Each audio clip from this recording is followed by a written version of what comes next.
It's mailbag time. We discuss which day three pick in the 2024 NFL draft has the best chance of bringing value to your dynasty rosters in year one. Your dynasty questions and more on this episode of the Locked On Dynasty Football Podcast.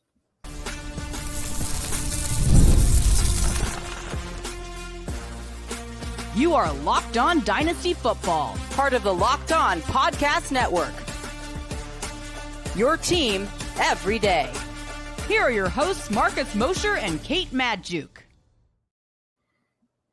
Welcome back to the Locked On Dynasty Football Podcast, your team every day. We'd like to thank you for making us your first listen every day. On today's episode, we will be answering your burning questions regarding your dynasty rosters. We've got a special mailbag here. Of course, I am joined today by my excellent friend, Matt Williamson. Matt, thank you for joining us every single Wednesday. This is a Thursday episode that's going to be airing, but we're excited to have you. Marcus is out today. Yeah. But we're going to have some fun. Everybody go check out Matt Williamson's YouTube channel. Check him out on Twitter at Williamson NFL. I am excited because we have some really interesting questions here.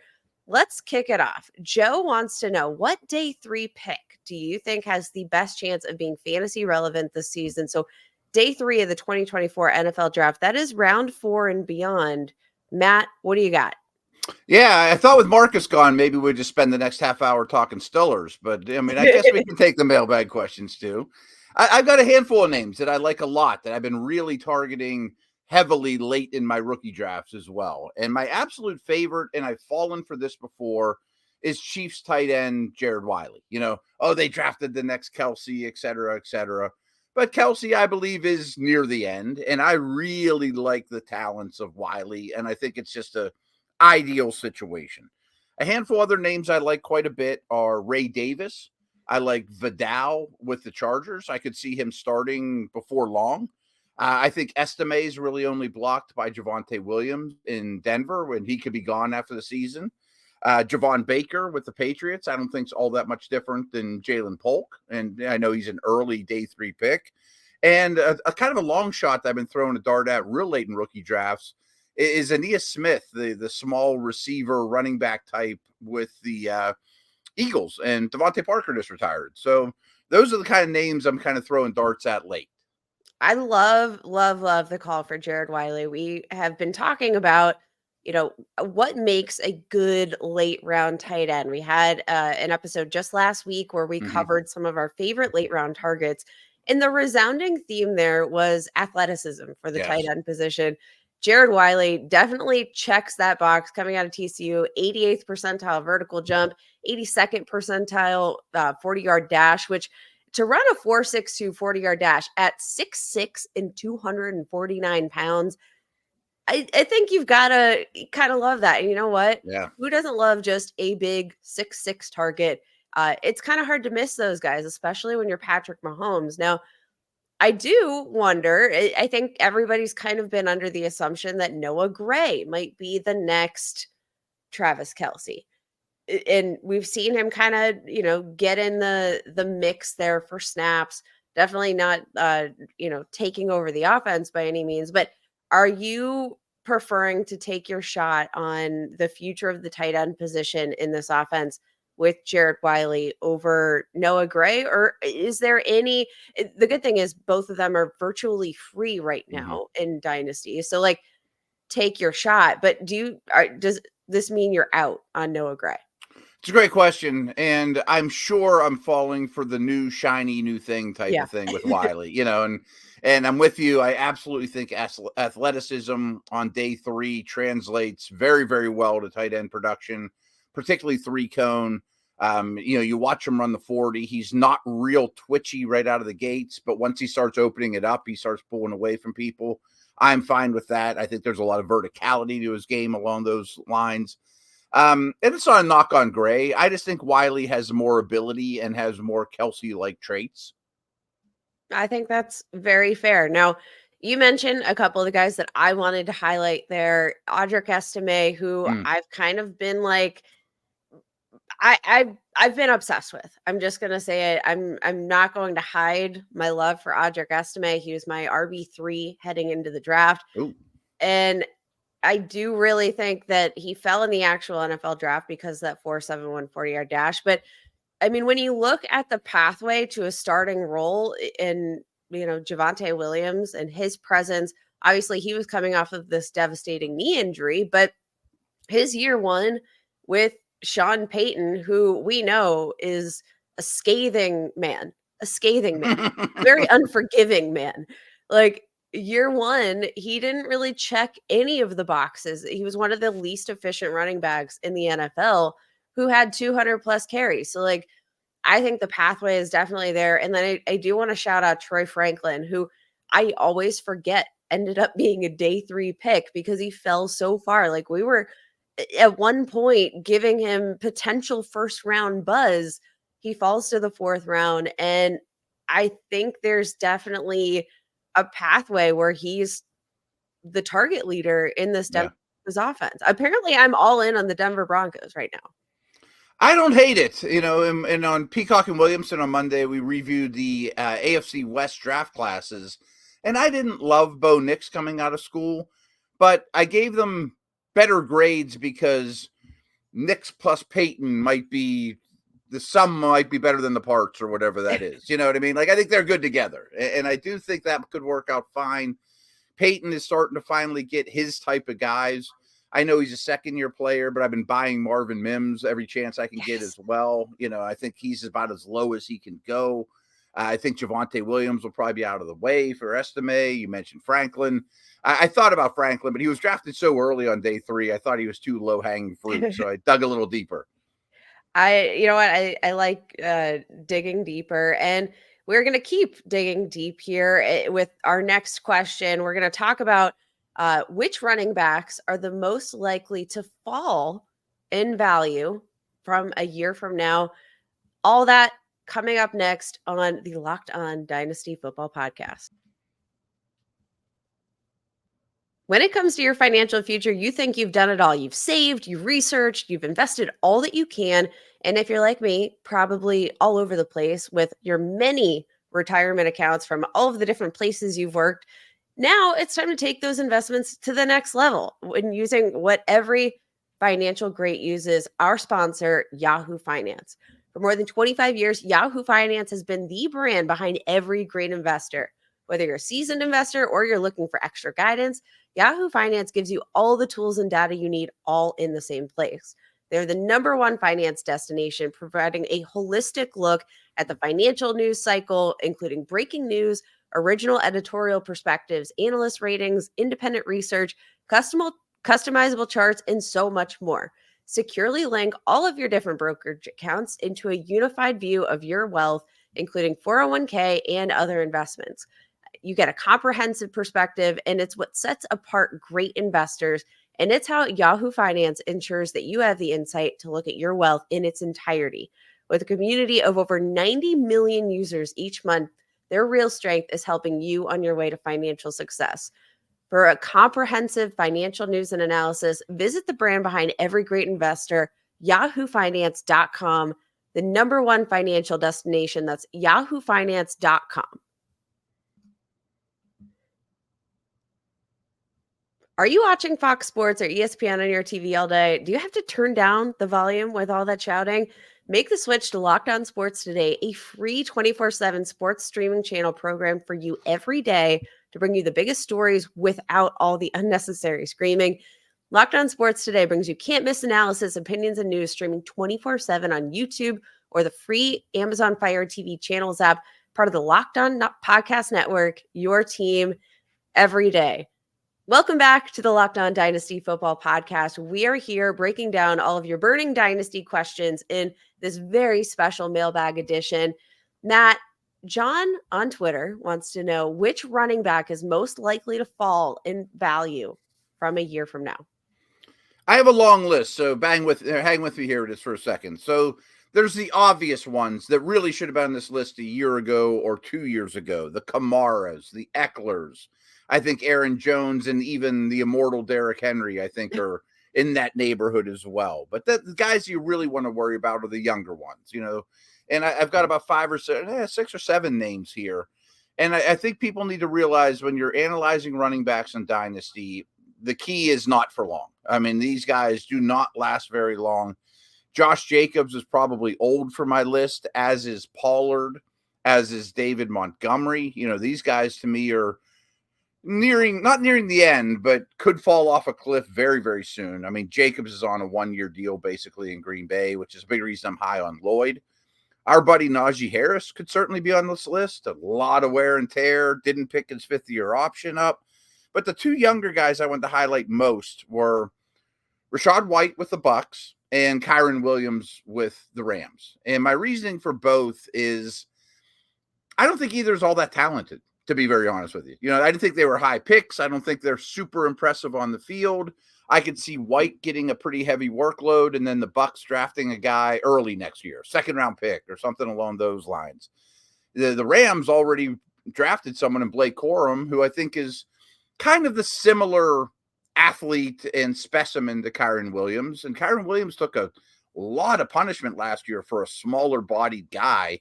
Took a lot of punishment, and he's dealt with health issues. Exactly. That's had the writings on the wall. Yeah. So that's my list. I have a bunch of them there.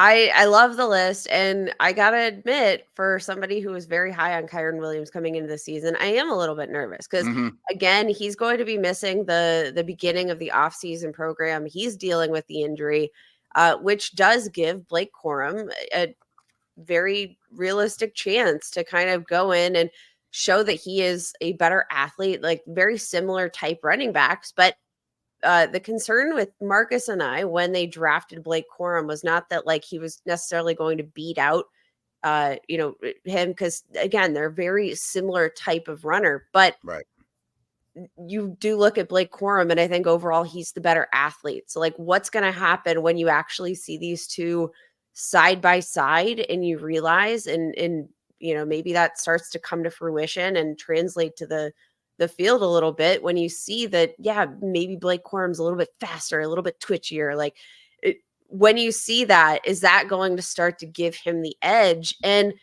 now we're not even going to get to see the two of them on the field together here, at least until training camp.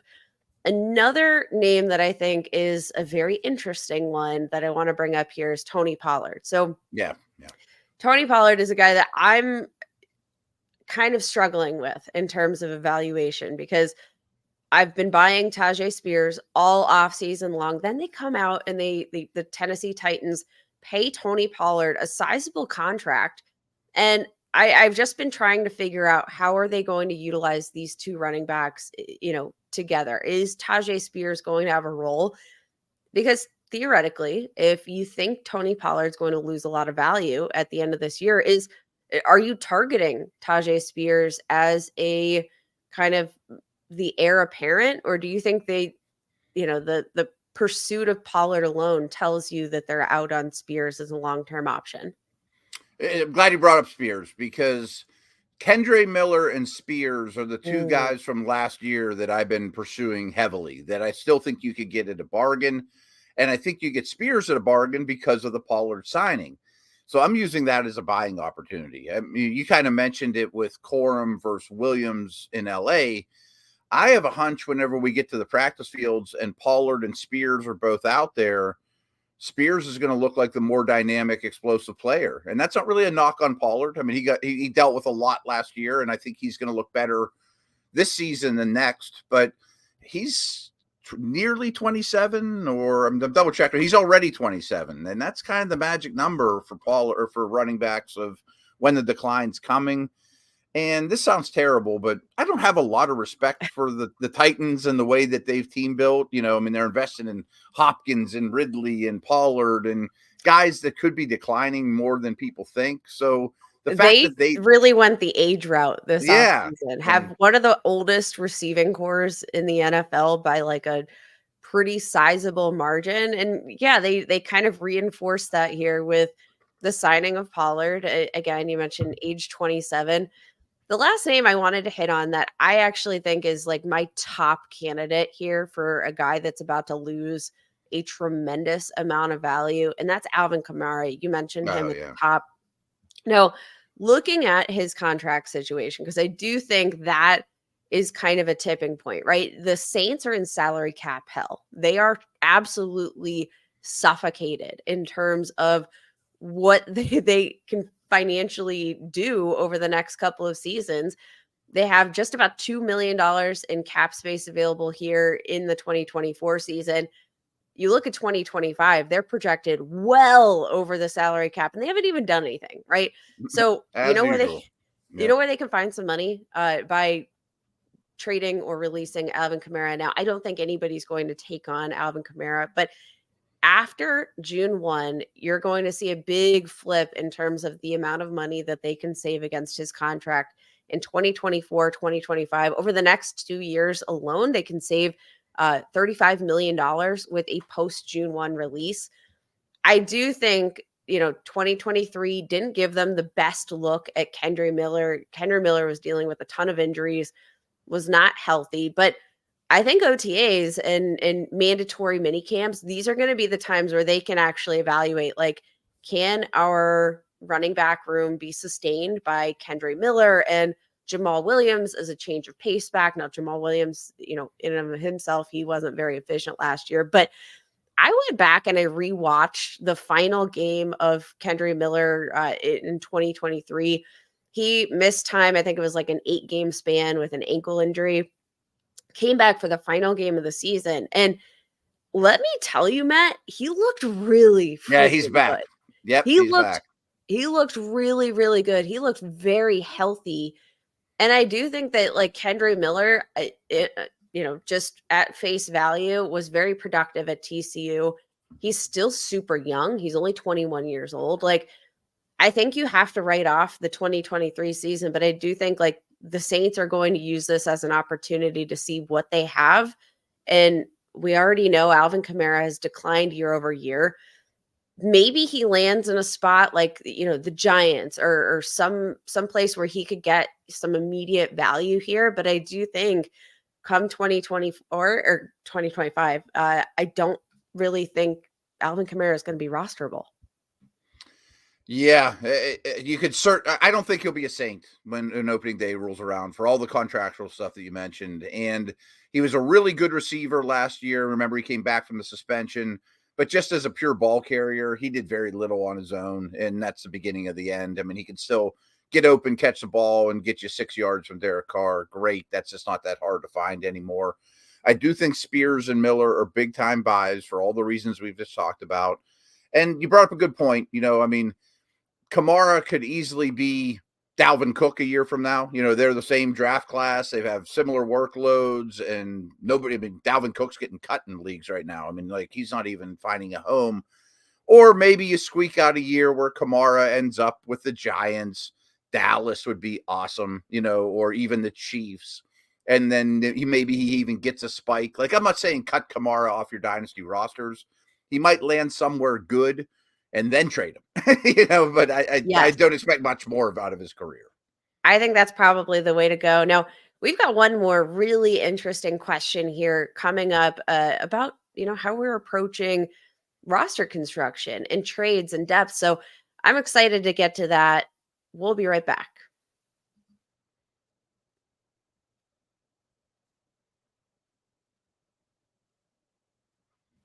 Locked On Now has launched the first ever national sports 24/7 streaming channel on YouTube.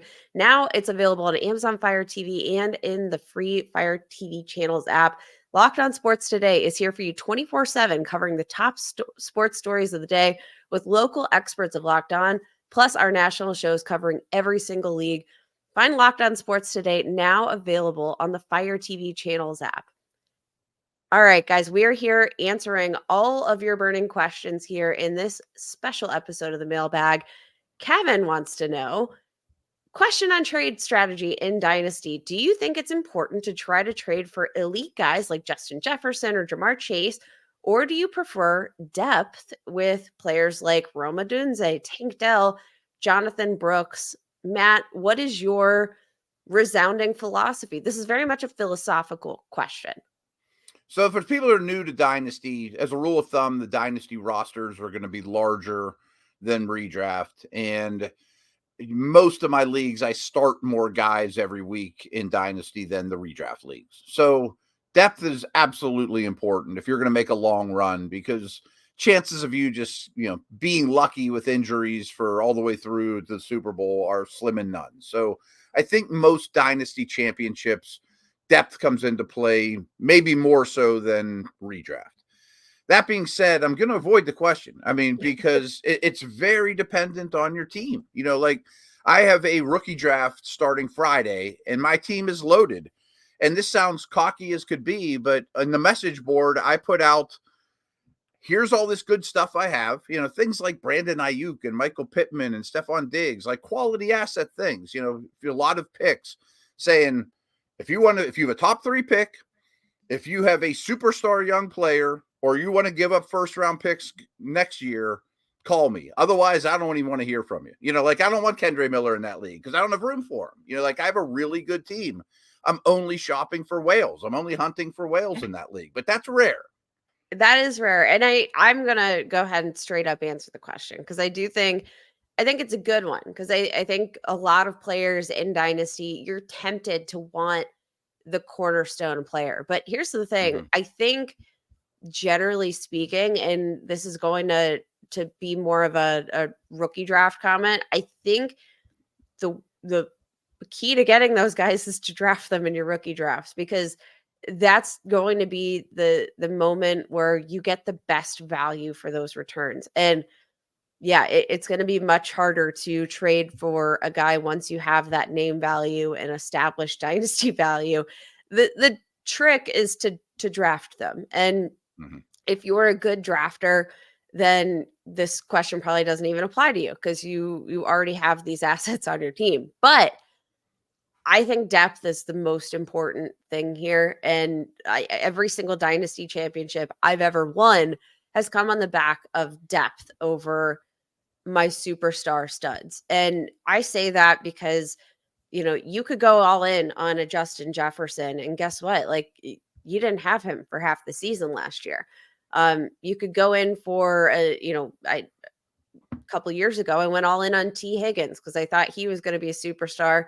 He was basically unplayable last year in 2023. Like, your superstar studs, and I guess T. Higgins probably not the best example of that, but like, there are no guarantees in Dynasty. So I like to load up on depth. It just gives you more opportunity to hit. Yeah. And I mentioned how, I'm only looking for big dogs in that one league. And maybe one of the greatest mistakes I ever made, and this is how old I am, is Monte Ball. I had to go look it up. 2013 Denver Broncos second round pick, Monte Ball, goes to this wonderful situation. It's the Shanahan scheme. Just plug any running back in there and he'll be fine. And I gave up like 2 or 3 future first round picks for this guy. And he's junk. He did nothing for me, Yeah. So you better be really sure. Rarely are you just a player away. People think they are, but they're not. Yeah. And that one player, you said it, like my very first, like one of my first dynasty leagues that I participated in, I traded the farm away for Doug Martin. Same thing. Right. Didn't work out. And you know what? That pick that I sent for Doug Martin ended up being used on Saquon Barkley the following year. So like, there are absolutely no guarantees here in Dynasty. And so that's why I'm going to go with the depth, and I'm just going to give myself as many shots as possible, because like you really don't know with the injury landscape. I think 2023 was a great example of that, because we saw, probably more injuries than we've like ever seen, especially at the quarterback position. We saw just how important that depth could be, because if you could continue to crank out at least somewhat startable assets, you've probably got an edge over your opponent who traded away all of that and more just to acquire that top end stud. Yeah. And to kind of back that up, it's extremely rare for me to trade a future first round pick. And in most leagues, I have multiples of future first round picks just because I can bail myself out if I get aggressive. Like man, things didn't go well, but at least I can fall back on these first, or I can make a trade at the trade deadline and get somebody to replace my mistake, or, I mean, so I would really be hesitant to trade the farm, and there aren't many leagues that I would take that approach. That's why I brought it up. I mean, my roster is just so full in this one. I'd love to trade 2 or 3 guys for one, just so I can make space for my rookie draft. But usually I'm on the other side of that. There's one league where I'm pretty bad, and really my only asset's Bijan Robinson, so I drafted him first overall, and I'm just taking the best offer I can get for him. Give me 3 pieces, because by the time I'm good, he won't be. That's a killer. That's a dagger to the heart right there. Well, thank you everybody for joining us for this episode of the Locked On Dynasty Football Podcast. Always continue to send us our your questions. We love answering them. We do the mailbag every single week. Thank you, Matt, for joining us. Give him a follow on Twitter at Williamson NFL. Check out his YouTube channel. You can follow me, Kate, at Kate Magdziuk. And we will be right back here on Friday.